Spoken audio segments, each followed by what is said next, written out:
That thing is not my problem." The words were not shouted. They were worse. They were cold, sharp, and precise, like a scalpel slicing through the hushed antiseptic air of the Mercy Hospital maternity ward. Julian Croft, his face a mask of bored disgust, gestured dismissively toward the tiny bundle in Amelia's arms. "You seriously thought this would work?" he sneered, his voice a low growl that vibrated with privileged contempt. "A waitress from the South Side. You must think I'm the dumbest son of a bitch in Chicago." He let out a short, brutal laugh that echoed in the corridor. "This is pathetic, even for you." Amelia Vance, just 27 but feeling 1,000 years old, sat frozen on the stiff hospital bed. Her arms, a cage of fierce, protective love, tightened around her newborn son. Her hands were trembling, but not from weakness. It was rage, pure and silent, a white-hot tremor that started in her soul. Her eyes, bloodshot and swollen, weren't from the pain of childbirth, but from the agony of this moment, the culmination of 9 months of fear and whispered hope, all of it now shattered on the pristine linoleum floor. She didn't grant him a single word. Her lips were a thin, bloodless line, a dam holding back a flood of grief. Her body curled inward, a mother wolf shielding her cub from the storm that wore a $1,000 coat. "I only came here to see this little circus with my own eyes," Julian continued, pacing the hallway like a predator in a cage that was far too small. "So you can never, ever try to pull this stunt again." "Julian." Amelia's voice was a raw whisper, shredded by exhaustion, and a sorrow so deep it felt like it was tearing her apart from the inside. "Please, just look at him. Really look at him." "I looked," he snapped, his gaze flicking over the baby with utter indifference. "He looks like every other screaming brat in this place, a prop in your sad little play." Amelia shifted, her movements slow and deliberate. She angled her son just slightly, turning his face toward the sliver of pale morning light filtering through the window. And that's when it happened. For a single, solitary second, Julian Croft stopped pacing. He saw them. The eyes, not blue, not brown, but an impossible, smoky quartz. His eyes, his father's eyes. A rare, haunting gray that was the unspoken signature of the Croft lineage, a genetic brand passed down through generations of ruthless Chicago industrialists. His gaze, against his will, drifted to the baby's skin. Pale cream, with a touch of olive. Too light, too damn familiar. His heart didn't just skip a beat. It seized. A violent, unwelcome hiccup of doubt in a man who had built an empire on absolute, unshakable certainty. But just as quickly, the mask slammed back into place. He blinked, a flicker of his head, a dismissal of the truth his own eyes had just shown him. "Nah," he muttered, turning away. "Coincidence. Genetics are a messy lottery. You just got lucky, that's all. Doesn't mean a damn thing." Time didn't just freeze in that half-second. It shattered. Amelia watched him. She saw the flicker of recognition, the hairline crack that spiderwebbed across the monolithic wall of his denial. A strangled sound, half sob, half gasp, escaped her throat. She bent her head, pressing a desperate kiss to her child's forehead. She held him tighter, as if the force of her embrace could shield him from the poison of his father's words. If you've ever felt unseen, unheard, or denied, I need you to hit that like button right now and subscribe to this channel. Because this story is for every single person who has ever been told they don't matter. You are not alone. "You planned this whole thing," Julian snarled, his voice dropping to a conspiratorial hiss. "You probably found some donor with gray eyes, thinking you could pin this on me. Must have seemed like the winning lottery ticket." His words were shards of broken glass, slicing through the air. Amelia flinched, but she didn't look up. Her world had shrunk to the tiny, 7-pound being in her arms. People were watching now. Nurses, orderlies, other families waiting for news. Their whispers grew like mold on damp walls, feeding on the drama. She's just trying to trap him. Look at him, he's a Croft. She's nobody. I bet she did it on purpose. She should be ashamed. None of them stepped in.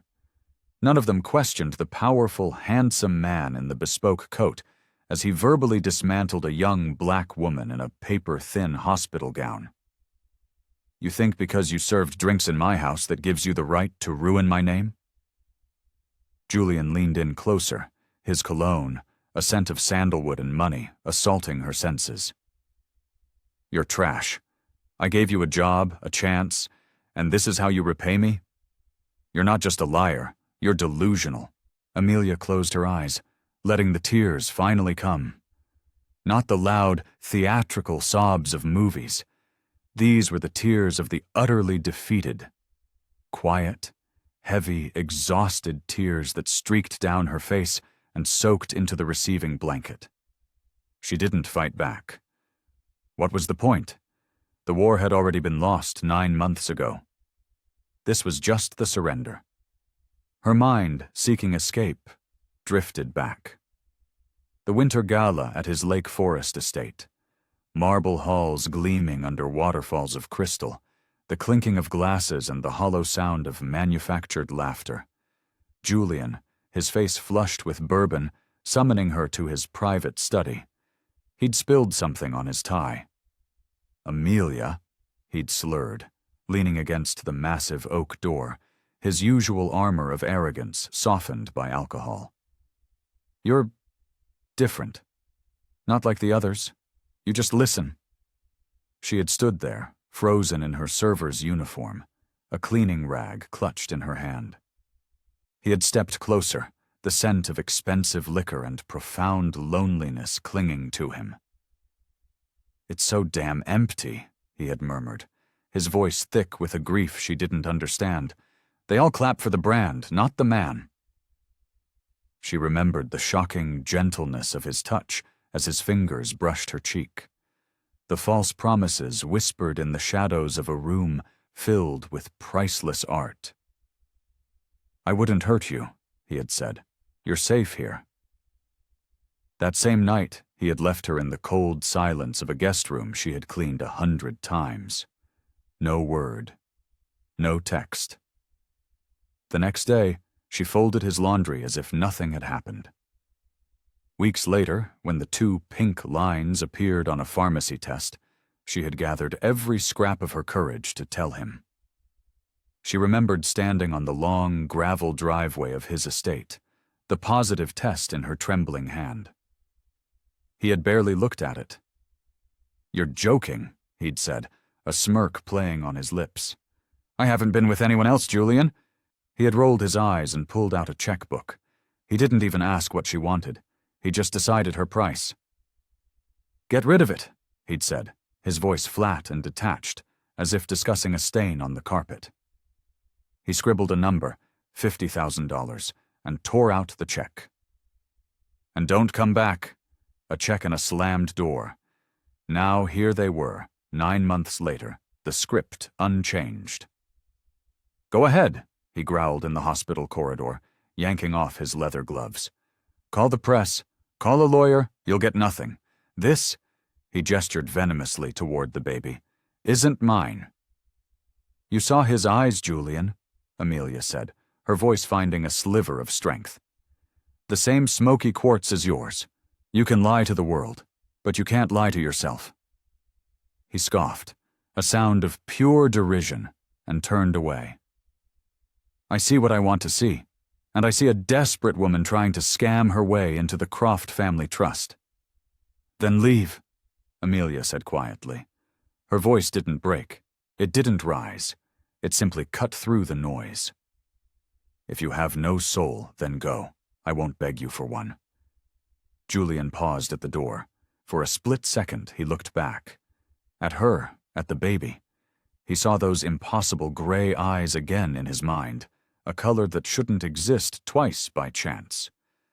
But the ghost of his own father's voice was louder. A Croft never shows weakness.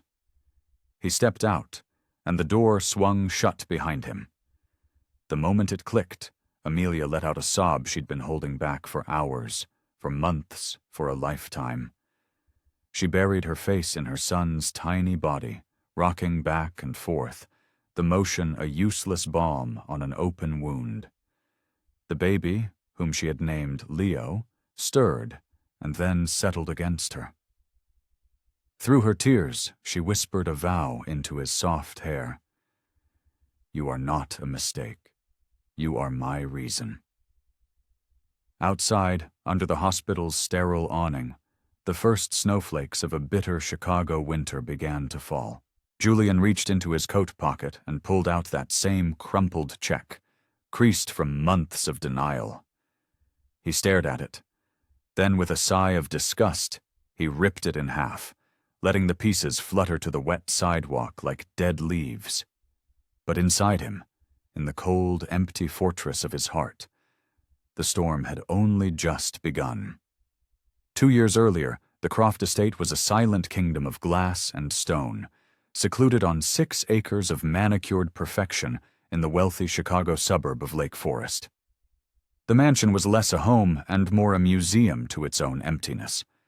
Everything sparkled, but everything echoed. Amelia Vance had worked there for 3 months, a ghost in a crisp uniform. She was quiet, efficient, invisible, exactly what the job demanded. Her mornings began before the sun, polishing floors that were never scuffed, wiping down surfaces that were never touched, brewing coffee for a man who rarely acknowledged her existence. Julian Croft didn't speak in sentences, only in commands. "Polish the silver. No fingerprints on the glass. The guest wing must be ready by 5. Amelia had learned his rhythms, the precise way he liked his ties arranged by color, the way he preferred his strawberries sliced. She also knew he never, ever smiled. On the outside, Julian was the American dream personified, the billionaire CEO of a logistics empire that had revolutionized global shipping, a titan of industry featured on magazine covers. But behind the scenes, he was a machine forged in the fires of his father's brutal expectations. Cold, sharp, and dangerously bored. The winter gala changed everything. It was mid-December, and the estate was flooded with Chicago's elite. Politicians, socialites, tech barons. The air buzzed with privilege and champagne. Amelia moved through the event like a shadow, her tray of drinks the only part of her that was visible. Later that night, long after the last Bentley had crunched down the gravel driveway, Julian called her into his private study. "Amelia," he slurred from a vast leather armchair, a half-empty glass of bourbon in his hand. "Come in." She hesitated at the threshold. "Do you need something cleaned, sir?" He waved her question away dismissively. "Sit." Her hands tightened on the empty tray she was still holding. "Sir, I said sit." The study smelled of old leather, cigar smoke, and regret. A vintage record player hummed a low, melancholy jazz tune in the corner. Outside, the snow was falling in thick, silent flakes. Julian took a long sip from his glass, his gaze fixing on her with an intensity she had never seen before. It wasn't cold or commanding. It was hollow. "Do you know what it's like?" he said, his voice thick. "To have everything and still feel like you're suffocating in an empty room?" Amelia didn't respond. He let out a bitter laugh. "Of course you don't. You probably still believe in things. Purpose, people, that's cute." She began to rise, but he reached out and grasped her wrist. The touch wasn't violent, just firm enough to stop her. "You listen," he said, his voice dropping to a murmur. "You're different. You don't fawn. You don't want anything from me. You just exist. It's quiet. I like it. I think I should go, Amelia whispered. Why? He asked, his eyes searching hers. Afraid I'll hurt you? No, she breathed, the words coming out before she could stop them. I'm afraid you won't remember. That line hung in the air between them, charged and dangerous. Julian leaned in, his breath a mixture of bourbon and grief. I don't forget things that matter, he murmured, and then he kissed her.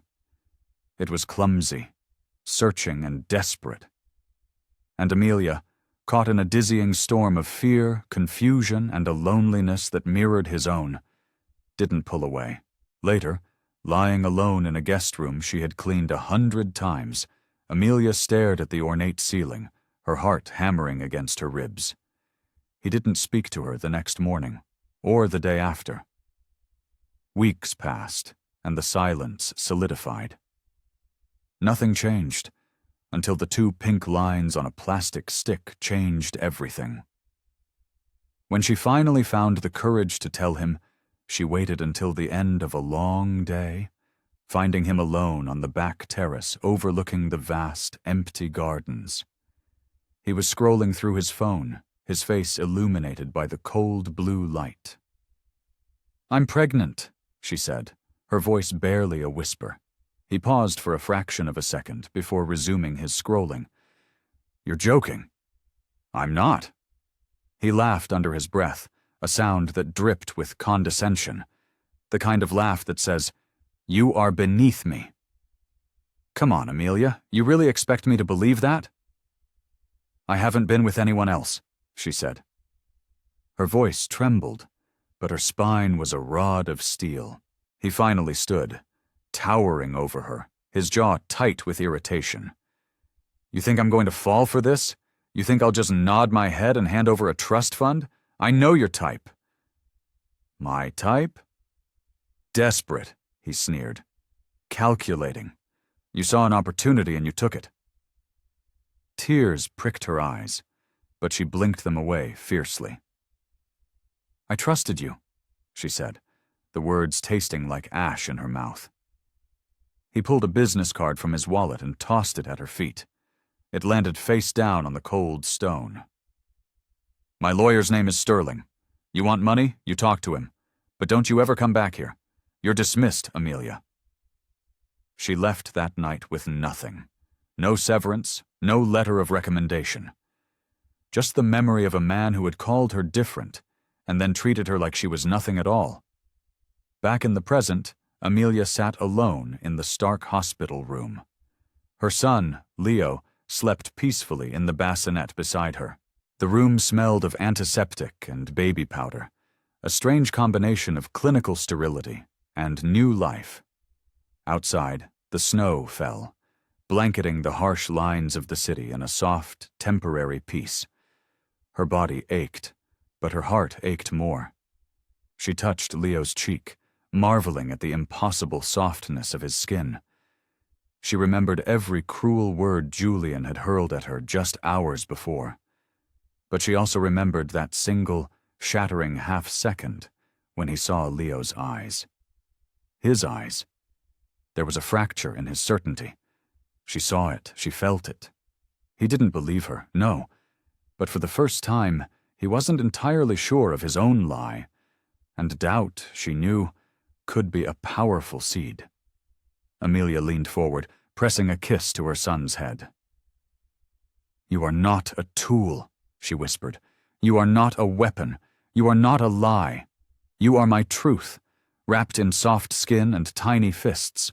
You are the light, even if he refuses to see it. Ha! She turned toward the window, watching the silent descent of the snow. Somewhere across the city, far from this room, Julian Croft sat alone in the back of his chauffeured Maybach, staring at his own reflection in the tinted glass. He couldn't stop thinking about those eyes. And for the first time in a very long time, he felt something unfamiliar stirring in the frozen landscape of his chest. It wasn't regret, not yet. It was doubt. And it didn't roar, It didn't scream, it simply whispered. The storm outside had subsided, but inside Amelia's small apartment on the south side of Chicago, winter pressed in through thin walls and rattling window frames. Leo lay bundled in second-hand blankets, his tiny chest rising and falling with the fragile rhythm of a new life. Amelia sat at her small kitchen table, a chipped mug of lukewarm tea in her hands, her gaze fixed on the folded piece of paper before her. The check. $50,000. It had been crisp and insulting when Julian's lawyer had first slid it across a polished mahogany desk. Now, it was creased and soft from months of being shoved in a drawer, pulled out, stared at, and cursed. She had never cashed it. To do so would have been an admission, an agreement with Julian that her son was nothing more than an inconvenience to be erased. She picked it up now, the paper feeling flimsy and powerless between her fingers. In the dim light of the single overhead bulb, her reflection was a ghostly image in the dark window pane. Dark circles etched under her eyes, hair pulled back in a weary bun, but a defiant strength in her jaw she barely recognized as her own. Her neighbor, Esther May, a widow in her 60s with a soft, lilting voice and a wisdom as sharp as a razor's edge, knocked once before letting herself in. She often checked on Amelia, a silent guardian angel since Leo's birth. She carried a steaming pot of chicken noodle soup, the aroma a gentle promise of comfort. "You need to eat, child," Esther May said, her eyes taking in Amelia's exhausted face. She set the pot on the stove. "What's weighing on you now?" Amelia held up the check. "He gave me this before Leo was born. Told me to get rid of him. Told me I was a liar." Esther May's lips tightened into a firm line. "Men like that think money is a bandage big enough to cover a poisoned soul. It ain't." "He came to the hospital," Amelia whispered, her voice cracking. "He looked right at Leo and still said he wasn't his, but—" "For just a second, Esther." He stopped. "He saw something. I know he did." Esther May ladled the rich, golden soup into a bowl and set it in front of her. "You don't need his belief to raise that boy, Amelia. You need your own." Amelia swallowed the lump in her throat.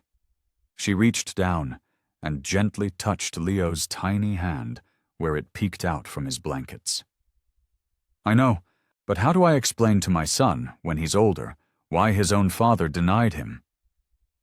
"You explain it by showing him you never did," Esther May said softly, her hand coming to rest on Amelia's shoulder. "You chose him. You fought for him. In the end, that's the only story that matters." The words were a balm, but the ache in her chest remained. She couldn't shake the image of Julian's face in the hospital, the flicker of recognition so quickly buried under a landslide of arrogance. That flicker haunted her. Miles away, in a penthouse office that scraped the Chicago sky, Julian Croft stared out at the glittering, indifferent cityscape. A new checkbook lay open on his vast, empty desk. He had ripped up the first check outside the hospital in a fit of rage, but now his lawyer had convinced him to double down. $100,000. His lawyer, a sleek, cold man named Sterling, stood across from him, arms folded. "If you want this to go away, Julian, then make it go away. Money talks. She's a single mother working shifts at a diner. She won't hold out forever." Julian rubbed his temple, a headache pounding behind his eyes. "She's stubborn. She didn't take it the first time." "Then she's bluffing," Sterling replied smoothly. "If this ever got to the press, we could spin it. You've always been untouchable, but if you pay her quietly now, it dies in the shadows." For the first time, the word untouchable felt hollow. Julian had built his life on control, on bending the world and its people to his will. Yet one woman and one child had unsettled him in a way no corporate rival ever could. He saw those quartz-gray eyes again, that pale, familiar skin. He heard his father's voice, a ghost from his childhood, echoing in his head. Never let them see you weak, boy. Weakness is a disease. You cut it out before it spreads. But was this doubt a weakness? Or was it the first glimmer of a truth he had tried to bury? He shoved the thought away. Draft the paperwork, he muttered to Sterling. The next morning, Amelia found an envelope slid under her apartment door. Inside was another check, this one for double the first amount, and a typed, soulless letter. Take this money and move on. Do not contact Mr. Croft again. This is the final offer. Amelia crumpled the letter in her fist, her knuckles white. Tears of fury burned her eyes. She wasn't surprised by his arrogance, but the insult cut deeper this time. He thought her silence had a price tag. He thought her son could be erased like a rounding error on a balance sheet. She marched downstairs with the envelope, didn't even pause, and tossed it straight into the grimy trash bin on the corner. Then she picked up Leo, holding him tight, and whispered fiercely into his ear, "You will not be his secret." Later that day, Amelia was back at her part-time job at a corner diner. The neon sign buzzed erratically. The air smelled of stale coffee and grease, and her feet ached, but she held her head high.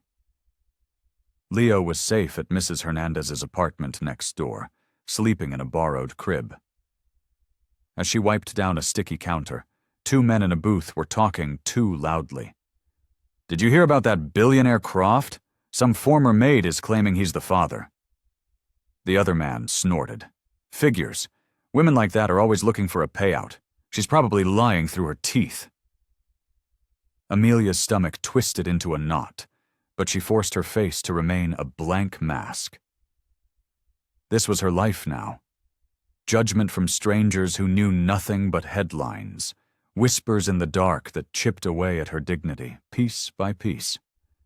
When her shift ended, she walked home through the lightly falling snow. Her coat was too thin for the biting Chicago wind, but she pulled it tighter and kept moving. Above her, Christmas lights twinkled weakly from apartment windows. The world felt both cruel and beautiful all at once. Back in his office, Julian poured himself another whiskey. He told himself he had done the right thing, that he had protected his empire. He told himself she was a manipulative liar, a threat. Yet when he closed his eyes, it wasn't her face he saw. It was Leo's. Not an abstract idea of a baby, but a specific face, with his own features staring back at him in miniature. He drained the glass in one go, but the image refused to fade. In her apartment, Amelia sat by Leo's crib, humming a lullaby her mother used to sing to her, back when life was simpler, when dignity wasn't a daily battle. Leo stirred, and for a brief second, opened his eyes. Smoky quartz. Amelia smiled through her unshed tears. "He can deny you all he wants, little one," she whispered. "But the truth has a way of shining through, even in the darkest rooms." The night settled heavy around them. Two souls, separated by a city and a chasm of wealth, one clinging to denial, the other clinging to hope. Both bound by a child who carried more than just their blood. He carried the weight of a justice yet to come. And somewhere deep inside, in the growing cracks of his certainty, Julian Croft carried something he could no longer shake. The gnawing, terrifying suspicion that the life he had tried to erase was the very one that might expose him for who he truly was. Mia is fighting this battle against a powerful man, all alone. But she doesn't have to be. Show her she has a global community of support right here by commenting where you're watching from. Let's show her that kindness and truth have no borders. The first Sunday of February dawned cold and gray over Chicago's South Side. The streets were damp from melted sleet, littered with newspapers that clung to the curbs like discarded confessions. Amelia pushed Leo's stroller slowly toward the small brick church on the corner. She hadn't set foot inside a church in years, not since her mother passed, but something inside her ached for a sanctuary, for words stronger than the whispers of her neighbors or the cruel speculation of strangers at the diner. The sanctuary was warm, the air filled with the scent of old wood and candle wax. The congregation was small but vibrant, elderly women in brightly colored hats, children fidgeting in the pews, men with work-worn hands nodding to the rhythm of the gospel choir. Amelia slid quietly into the back row, rocking Leo gently as the pastor's voice, full of fire and hope, washed over her. After the service, as people mingled, an older woman approached her. She was tall and carried herself with an unshakable dignity that had nothing to do with money and everything to do with character. Her name was Esther May, the same woman who had brought her soup. "You're Amelia," she said, her voice both a question and a statement of fact. Amelia blinked, startled. "Do I know you?" "Not yet, child," Esther May replied, a small, knowing smile on her lips. "But I know of you. I run the community kitchen down the block. I've heard your story. The truth has a way of traveling, even when folks try to twist it." Amelia tensed, instinctively bracing for judgment, but Esther May's eyes softened as she looked down at Leo, who was cooing softly in his stroller. "He's got eyes like a storm rolling in off the lake," Esther May murmured. "I've seen that color before. On his grandfather, Old Man Croft, back when he was nothing but a ruthless wolf in a cheap suit. That color is rare, strong, can't be hidden." Amelia swallowed hard, the validation so unexpected it felt like a physical blow. She wanted to believe those words, to let them sink into the parched soil of her soul. But she had learned to expect only doubt. "People say I'm lying," she whispered, the words tasting bitter. "They say I'm just trying to trap him." Esther May's gaze sharpened, not with anger at Amelia, but at the world. "Let them say what they will. The truth don't need their permission to exist. The truth stands on its own 2 feet, even when men with money and power try to bury it under a mountain of lies." Amelia lowered her head. "I don't know how to keep standing, Esther. I'm so tired." Esther May reached out, placing a weathered, warm hand over Amelia's. "You stand because that boy needs you to. You stand because every woman who came before you, who was told she was nothing, refused to stay down on the ground. Don't you see, child? You're not just fighting for him, you're fighting for your own soul." The words settled deep in Amelia's chest, heavy and yet strangely liberating. For the first time in months, she felt seen, not as a scandal, not as a liar, but as a mother, doing the impossible in a world designed to break her. That evening, Amelia visited the community kitchen Esther May ran. The shelves were lined with canned goods, the walls with faded photographs of families who had been helped over the years. Esther May introduced her to other mothers, to volunteers, to neighbors who smiled at Leo without a hint of judgment. For a few precious hours, the crushing weight on Amelia's shoulders eased. "You are not alone here," Esther May said firmly, as if she could read the doubt still clouding Amelia's mind. "Don't you ever forget that." Meanwhile, across town, Julian Croft's life spun in a different orbit. He sat in a private dining room at a sleek downtown steakhouse, surrounded by investors and city officials. His laughter was rehearsed, his wine glass perpetually half full. On the surface, he was the untouchable king of his domain.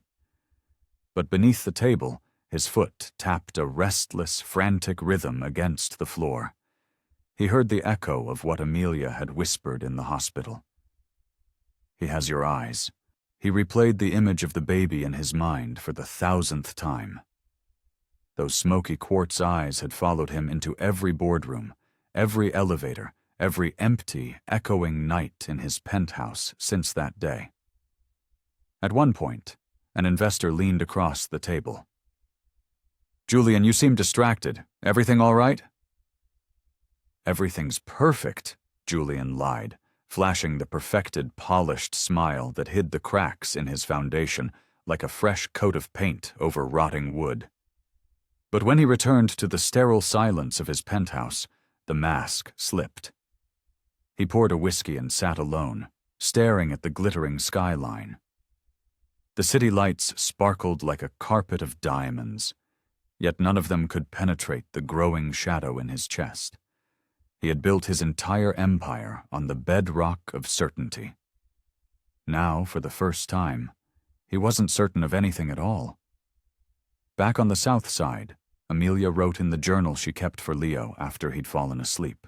She wrote about Esther May's words, about the community that was beginning to feel like a shield, about the fire that was slowly starting to burn again inside her. "You are not a mistake," she wrote to her son. "You are not a source of shame. You are my truth. And one day, your father will have to see it too, whether he wants to or not." Days turned into weeks. Amelia worked double shifts at the diner, her body aching but her spirit steadier. Esther May checked in often, bringing meals, offering to watch Leo, reminding her that dignity was not something a billionaire could buy or sell. One evening, as Amelia walked home, a group of teenagers on the corner sneered. "There's that liar," one of them muttered. "Baby mama of the rich guy," another one laughed. "Bet she's just after his wallet." Amelia's steps faltered for a second, but she didn't stop. She just pulled her coat tighter, lifted her head higher, and kept walking. Esther May's words were a mantra in her mind. The truth don't need their permission. At home, she held Leo close, pressing her cheek against his soft hair. "One day," she whispered, her voice thick with emotion, "you'll know how hard I fought to protect your light. You'll know the truth, no matter what anyone in this world says." And though her body trembled with weariness, her heart beat with a steady, newfound resolve. Across the river, Julian stood in front of his bathroom mirror. He stared at his own eyes, smoky quartz, unyielding. Then, like a ghost, Leo's face flashed in his mind, carrying the exact same gaze. He poured another drink, but this time, it did nothing to wash the vision away. And as the city settled into the deep quiet of the night, two lives moved on parallel tracks, one clinging to power, the other clinging to hope, both irrevocably bound by a child whose existence would soon force their worlds to collide again, with the force of a tidal wave. The March wind cut sharp across the south side, carrying the metallic scent of rain that hadn't yet fallen. Inside her small apartment, Amelia sat in the rocking chair that Mrs. Hernandez had insisted she take, a relic from a thrift store that had become her sanctuary. Leo lay nestled against her chest, warm and solid, his soft breath a steady rhythm that made the chaotic world feel bearable. Amelia hummed a tune her mother used to sing, her voice cracking with exhaustion. She closed her eyes, and the melody transported her back to the delivery room, to the moment after the chaos when the nurses had stepped aside, and she had heard only his cry, sharp and strong, breaking the air like lightning through storm clouds. She remembered the doctor placing him in her arms. He was so tiny, impossibly fragile, yet in that instant she had felt an anchor drop deep inside her soul. This bond, nothing and no one could ever sever. She had whispered into his ear, "You are not a mistake. You are my miracle." Her tears had fallen onto his cheeks, but he hadn't cried. He had simply stared up at her, his quartz-gray eyes wide and ancient, already carrying more truth than any man dared to admit. Now, weeks later, she studied those same eyes as they blinked open, catching the faint glow of the lamp. She thought of Julian, of the way he had looked at Leo and faltered, his denial surging back like a practiced reflex. That flicker of doubt in him had been real. She clung to it, even as she hated herself for needing any piece of him at all. A knock at the door startled her from her reverie. Amelia rose carefully, laying Leo in his crib before opening it. Esther May stood there, a basket overflowing with supplies. "Thought you might need a restock," Esther May said, stepping inside. "Diapers, formula, a few cans of soup. Donations from the kitchen." Amelia blinked back tears. "Esther, you've already done so much." "And I'll keep doing it," she replied firmly. "Community isn't just a word we say on Sundays, child. It's a verb. It's something we do." Amelia nodded, wanting to believe it, to accept the kindness without the familiar sting of guilt. As Esther May held Leo, cooing at him, Amelia confessed in a near whisper, "Sometimes I still hear his words in my head. The way he called me a liar. The way everyone whispers when I walk by." Esther May looked up, her gaze as sharp and steady as a ship's compass. "Let them whisper," she said. "Their words don't raise this boy. You do. Their words don't decide his future.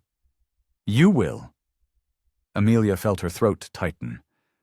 She wished her mother were alive to say those things, to remind her that she was more than the sum of the insults and shame cast upon her by a rich man who had used her and then walked away. But maybe, just maybe, Esther May was filling that empty space now. That night, after Esther May had left, Amelia sat with her journal. The pages were filling up with letters to Leo, each one a piece of her heart rendered in ink. Tonight her pen moved with a slow, heavy deliberation. "You were born in silence, but the truth was screaming inside me. Your father looked at you and chose denial. But one day, he will not be able to deny what God has written in your eyes. You are my strength when I feel I have none. You are the proof that even in the wreckage of betrayal, life can bloom." She closed the journal and kissed her sleeping son's forehead. "One day," she whispered, "he'll see you the way I do, even if it breaks him." Across the river, Julian sat in his penthouse, alone with a glass of whiskey. The city lights blinked below like 1,000 accusing eyes. His lawyer's words echoed in his ears. "Discredit her. End this now before it spreads." But another voice rose, softer yet more insistent. The voice of doubt. The image of the baby was a ghost that haunted the sterile perfection of his home. Those quartz-gray eyes cut through the armor of arrogance he wore like a second skin. He slammed the glass down on the marble countertop, shattering it. Whiskey spread like a dark stain. For a long time, he just stared at the mess, his breathing harsh and ragged. Then, he whispered into the empty, cavernous room, "Why can't I stop seeing him?" He thought of his own father, a stern, unforgiving man who had never allowed a moment of weakness. "You will never be allowed to be ordinary, Julian," he had once told him after a costly business mistake. "Don't you ever forget it." That single command had forged Julian into the ruthless machine he was. But now he wondered if it had also hollowed him out, leaving a void where a heart should be. He rose and grabbed his coat, pacing the length of the penthouse as if walking could outrun the questions chasing him. But no matter how far he walked, from one wall of glass to the other, the smoky quartz eyes of his son followed him. Meanwhile, Amelia faced storms of her own. The gossip at the diner grew sharper. Customers whispered just within earshot. A fellow waitress muttered under her breath, "She's only sticking around until she gets his money." Even some of the neighbors in her building began to look at her differently, as if Leo's very existence was a contagious scandal. One evening, leaving work with her coat buttoned tight against the lingering cold, Amelia overheard two men laughing outside. Did you hear about Croft's maid? Claims her baby's his. A guy like that, he wouldn't touch someone like her. She's just desperate for a payday." The words struck her like physical blows, but Amelia kept walking, her grip tightening on the stroller handle as Leo slept peacefully beneath his blanket. She had learned not to fight their words with her own. Her fight was survival. Her weapon was the unshakable, unconditional love she carried for her son. Back in her apartment, she looked at Leo's tiny chest rising and falling and whispered a promise. "The world may deny you. He may deny you, but I never will." That night, as the city hummed with its endless symphony of distant sirens and muffled arguments, Amelia knew she had reached a turning point. She could no longer sit and wait, hoping Julian would change on his own. If justice was ever going to come, she would have to be the one to drag it, kicking and screaming, into the light. She kissed Leo's forehead one more time and said, "You were born in silence, my son, but I promise you, your truth will not stay silent forever." And as Julian poured himself another drink across town, staring into the city lights and fighting the storm inside his own soul, the first seeds of that truth were already beginning to take root, preparing to break through the concrete of his denial. The scandal hit the Chicago elite like a rogue wave. By midweek, Julian Croft's name was trending across every social media platform. The photograph of Leo's eyes, shared from the church community page, had gone viral, becoming a silent, undeniable emblem of a whispered truth. The media, smelling blood in the water, swarmed. Reporters camped outside his corporate headquarters, outside his penthouse, even followed him to his private gym. Headlines blared across news sites. "Billionaire denies child with former maid."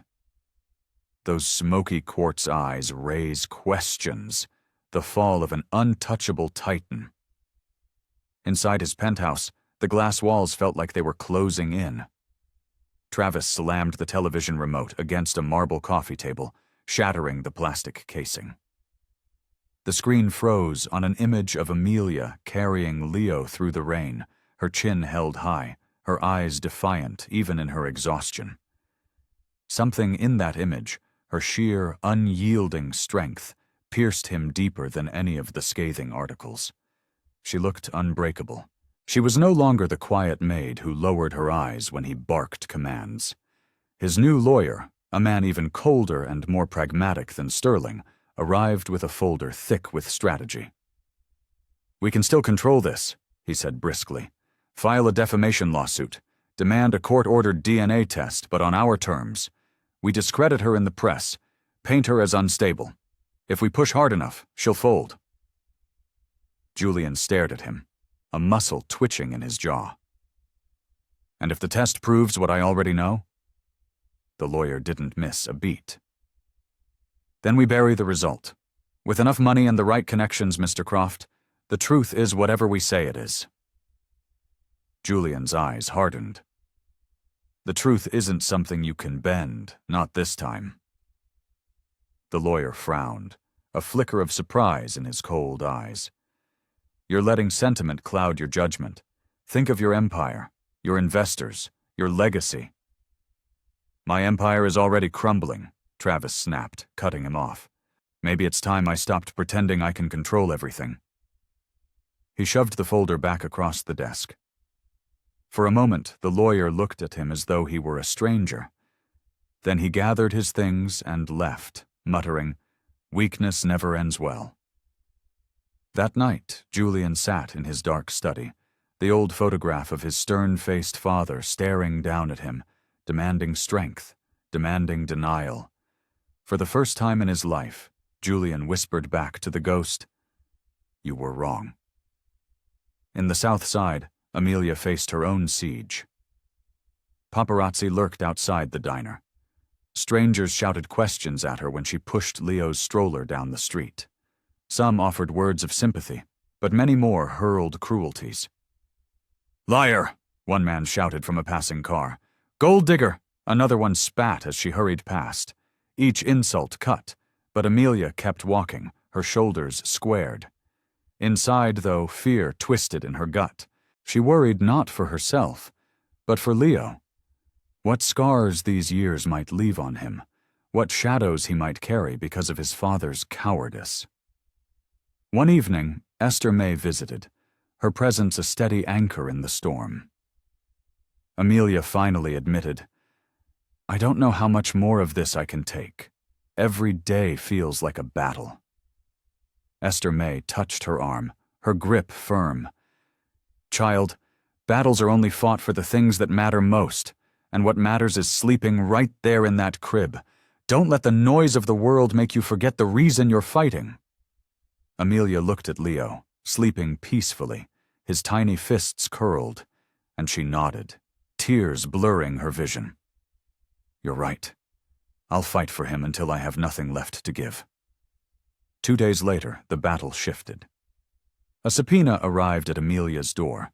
Julian had filed for a court-ordered DNA test. She held the legal papers in her trembling hands, a chaotic mixture of rage and relief swirling inside her. On one hand, it was another power play, another attempt to control her and the narrative. On the other, it was a direct path to the undeniable, scientific truth. She called Esther May immediately. "He's forcing a test."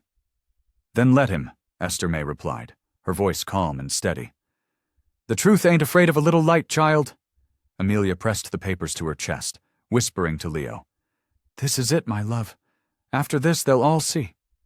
Across the city, Julian prepared for the same test, his mind a tempest. He already knew the answer in his heart, but fear gnawed at him.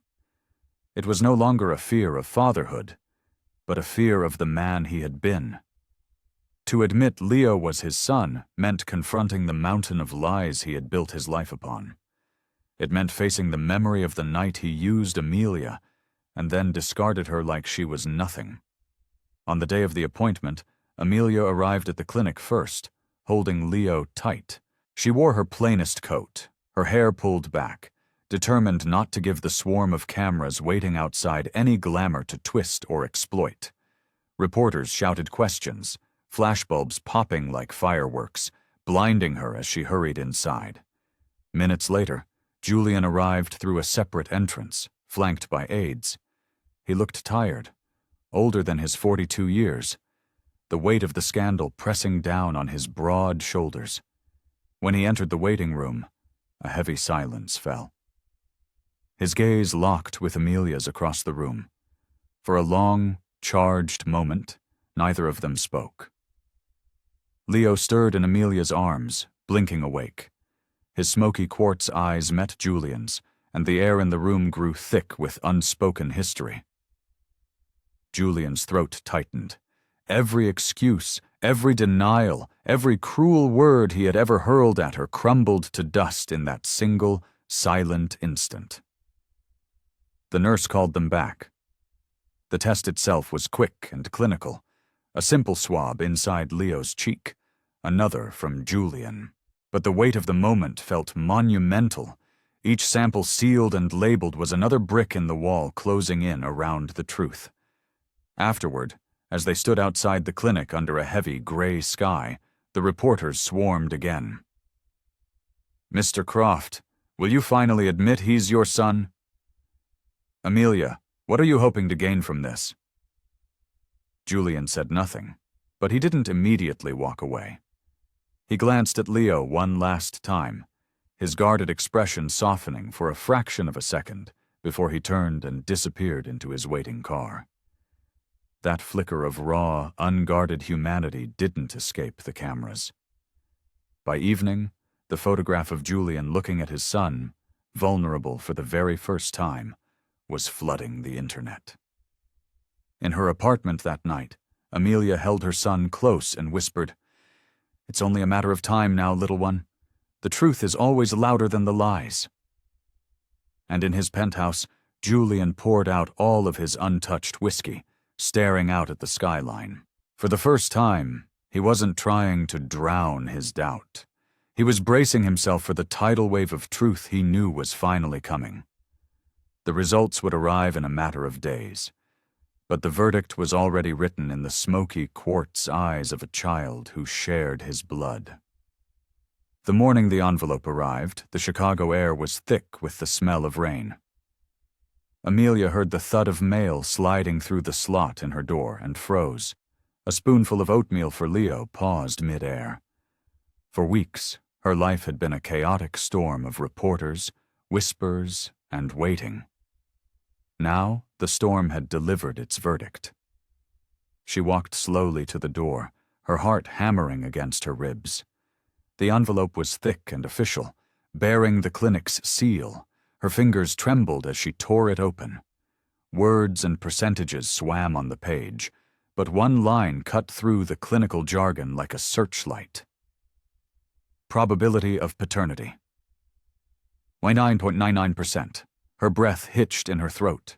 She pressed the paper to her chest as tears of relief, of vindication, of sheer, bone-deep exhaustion finally spilled down her face. "It's over," she whispered, looking at Leo, who was happily banging his little spoon against his high chair tray. "They can't deny you anymore, my love. They can never deny you again."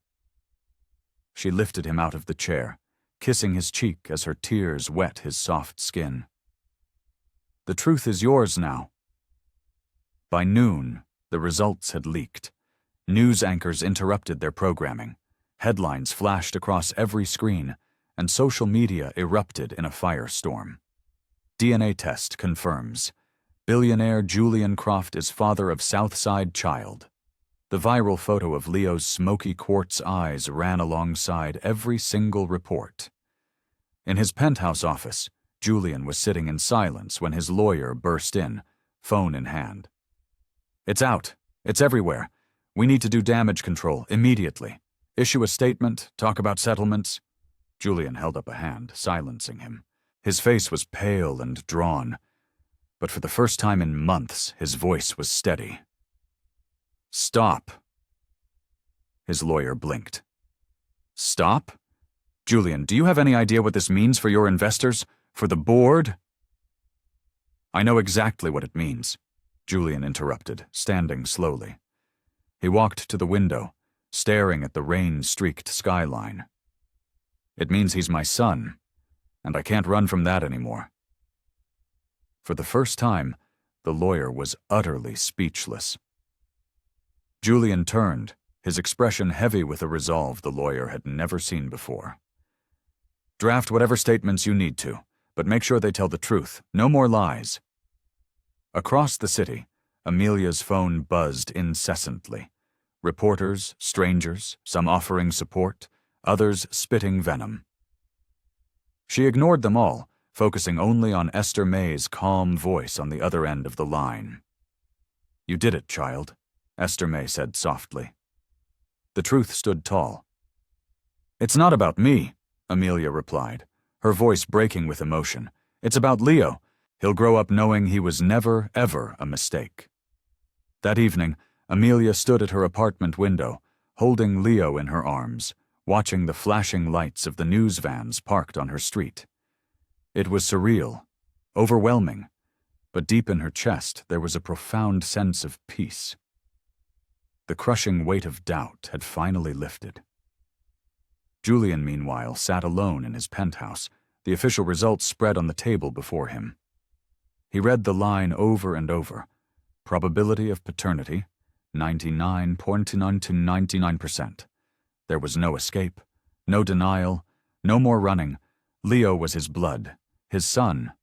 Memories assaulted him, the night of the gala, the profound loneliness that had driven him to seek a moment of connection in Amelia's quiet presence, the cruel words he'd hurled at her afterward, the checks he'd used like weapons to try and erase his responsibility. A hot, unfamiliar shame burned in his gut. But alongside it was something deeper. A longing he had never admitted to himself. A longing to rewrite the broken parts of his own childhood, to give his son a father different from the cold, unforgiving man who had raised him. But did he deserve that chance? Could he possibly step into Leo's life after denying him so publicly, so viciously? He picked up his phone and stared at Amelia's number. His thumb hovered over the call button, but he couldn't press it. Not yet. He wasn't ready to face the sound of her voice, to face the weight of what he had done. The next morning, Julian held a press conference. Cameras flashed like a strobe light as he stepped up to the podium, his suit immaculate but his face grave. For once, his usual ironclad confidence was gone, replaced by a heavy, somber humility. He took a deep breath and spoke, his voice carrying through the silent, packed room. The DNA results have confirmed what many of you have suspected. I am the father of Leo Vance. His voice faltered for a second on the name, but he pressed on. For too long, I have denied the truth. I let arrogance and fear blind me to my responsibility. To Amelia and to my son, Leo, I owe an apology that words can never truly express. Gasps rippled through the crowd of reporters. They shouted questions, but Julian held up a hand.